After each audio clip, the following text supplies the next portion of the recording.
নমস্কাৰ। ইয়াৰ আগৰ ভিডিঅ'টোত মই আলোচনা কৰিছিলোঁ নাম্বাৰ ছিষ্টেমৰ ওপৰত। ক্লাছ 10ৰ প্ৰথমতে ৰিয়েল নাম্বাৰ্ছৰ বিষয়ে আছিলে। ৰিয়েল নাম্বাৰ্ছ কি পাইছিলোঁ আমি, যে ৰিয়েল নাম্বাৰ্ছ আছিলে কি আছিলে, ৰিয়েল নাম্বাৰ ৰেচনেল নাম্বাৰ আৰু ইৰেচনেল নাম্বাৰ্ছৰ ইউনিয়ন আছিলে, য'ত মানে ৰেচনেল নাম্বাৰো থাকে, ইৰেচনেল নাম্বাৰো থাকে।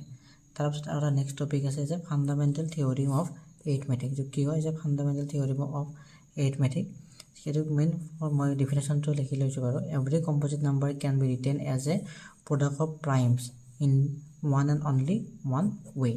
এতিয়া আমি কি কম্প'জিট নাম্বাৰ বুলি ক'লে কোনবিলাক নাম্বাৰ, যিবিলাক নাম্বাৰৰ কি থাকে, ফেক্টৰ দুটা বা দুটাতকৈ বেছি থাকে।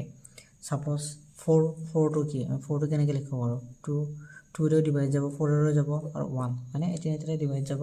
তো ইয়াৰ ফেক্টৰ কেইটা পালোঁ, আমি তিনিটা পালোঁ।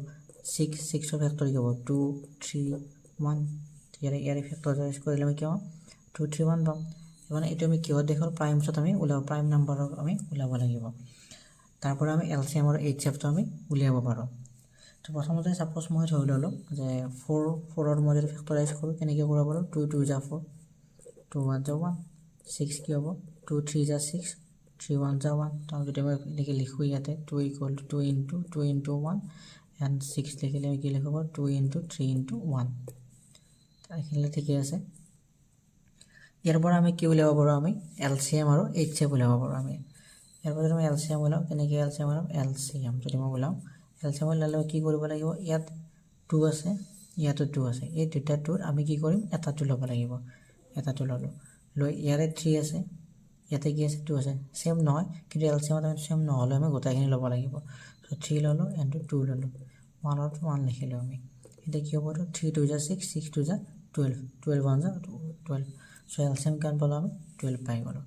যদি আমি ইয়াৰ এইচএফ ওলাব, এলচিএমটো আমি বুজি পালোঁ। এতিয়া আমি কেনেকৈ কি ওলাম, এইচএফ ওলাম। এইচএফটো কেনেকৈ ওলাম, এইচএফটো ইয়াতো থাকিব লাগিব, ইয়াতো থাকিব লাগিব।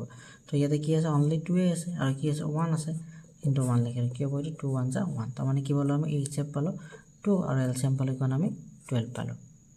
এইটো আমাৰ প্ৰথম এলচিএম আৰু এইচএফৰ প্ৰাইম নাম্বাৰৰ জৰিয়তে আমি এইটো ফেক্টৰাইজ কৰোঁতে আমি কি কৰিছোঁ, প্ৰাইম নাম্বাৰ চাইডে কৰিছোঁ। ছাপ'জ যদি আমি ডাঙৰ নাম্বাৰ লওঁ, ছাপ'জ মই 66 ল'লোঁ, 66ক মই কেনেকৈ ফেক্টৰাইজ কৰিম, 2 3 যা 6, 2 3 যা 6, 3 1 যা 1, 3 1 যা 1, 11, 11 1 যা 11। এয়া হ'ল